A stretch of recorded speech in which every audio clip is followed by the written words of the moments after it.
மார்கழி மாதம் புண்ணியமான மாதம் என்பதாலேயே கண்ணன் மாதங்களில் நான் மார்கழியாக இருக்கிறேன் என்று குறிப்பிட்டுள்ளார். அதனாலேயே மற்ற மாதங்களில் வரும் ஏகாதசியை விட மார்கழி மாதத்தில் வரும் ஏகாதசி வைகுண்ட ஏகாதசி என சிறப்பித்து சொல்லப்படுகிறது. இந்த மாதத்தில் மட்டும் சொர்க்கவாசல் திறக்கும் நிகழ்வு நடத்தப்படுகிறது. ஆன்மீக ரீதியாக மார்கழி மாதம் சிறப்பானது என அனைவருக்கும் தெரியும். வைகுண்ட ஏகாதசியில் விரதம் இருந்தால் வைகுண்ட பதவி கிடைக்கும் என சொல்லப்படும். அதேபோல் மார்கழி மாதத்தில் இறப்பவர்கள் யாராக இருந்தாலும் அவர்கள் நேரடியாக சொர்க்கத்திற்கு செல்வார்கள் என நம்பிக்கையும் பல காலமாக மக்களிடம் நிலவுகிறது. இதை சிலர் நம்பினாலும் பலர் கேலி செய்வதுண்டு.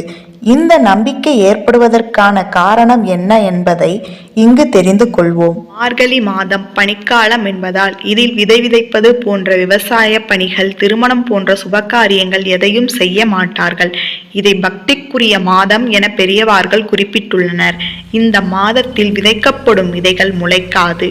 இந்த பனிக்காலத்தின் முடிவாகவும் வெயில் காலத்தின் துவக்கமாகவும் உள்ளதாலேயே தை மாதம் பிறப்பை மகர சங்கராந்தி என்ற பெயரிலும் பொங்கல் விழாவாகவும் கொண்டாடுகிறார்கள். இது சூரியனை இனிப்பு படைத்து வரவேற்று தங்களின் பணிகளை துவங்குவதற்குரிய காலமாக வைத்துள்ளனர். மார்கழி மாதம் மட்டுமல்ல, இந்த மாதத்தின் நிறைவாக வரும் மகர சங்கராந்தி மிகவும் புனிதமான நாளாக கருதப்படுகிறது.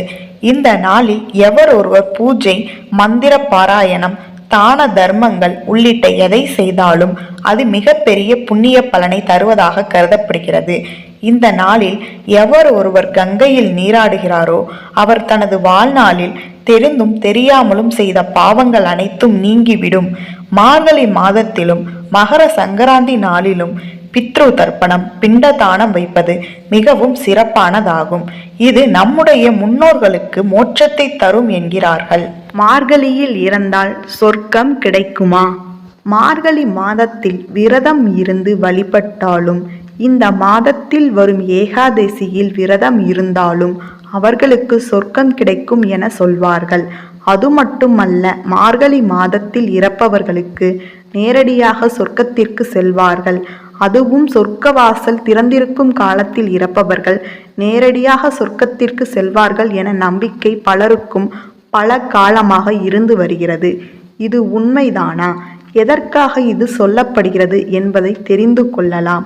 மகாபாரதத்தில் வரும் நிகழ்வே இந்த நம்பிக்கைக்கு காரணமாகும். 58 நாட்கள் அம்பு படுக்கையில் இருந்த பீஷ்மர் மார்கழி மாதத்திலும் அதன் முடிவாக வரும் மகர சங்கராந்தி அன்றும் உயிரிழப்பவர்கள் நேரடியாக சொர்க்கத்திற்கு செல்வார்கள் என்பது உண்மைதான்.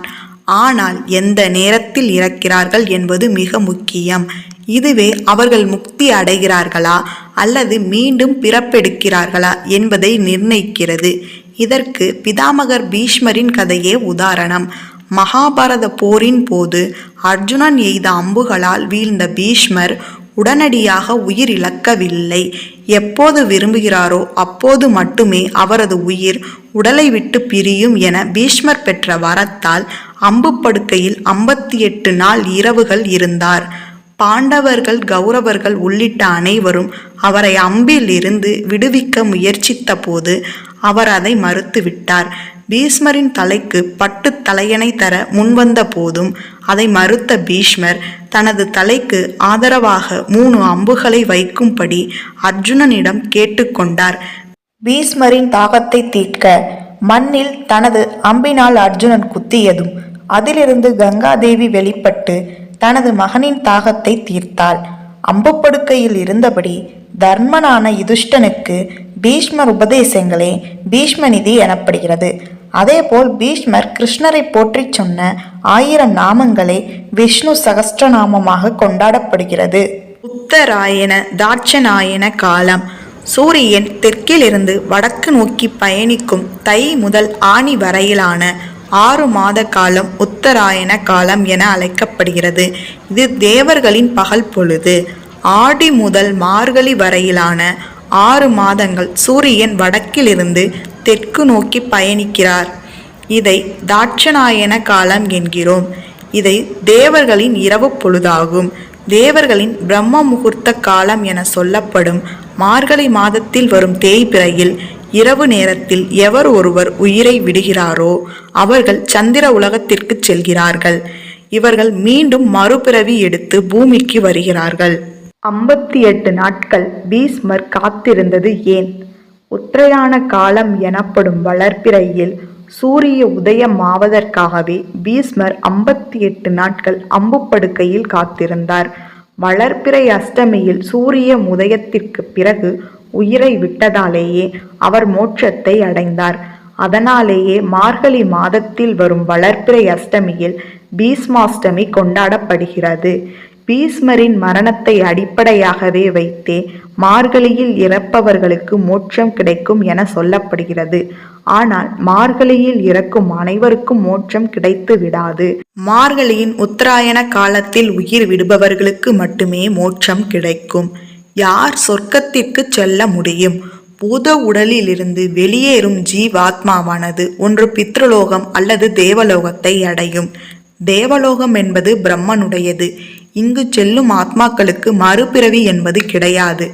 பித்ருலோகம் என்பது சந்திரனால் ஆளப்படும் உலகம். இங்கு செல்லும் ஆத்மாக்களுக்கு மீண்டும் மற்றொரு உடலின் மூலம் பிறவி எடுத்து பூமிக்கு வருகின்றன. சூரியன் வடக்கு திசையில் மறையும் சமயத்தில் தேவலோகத்தின் கதவுகள் திறக்கும்.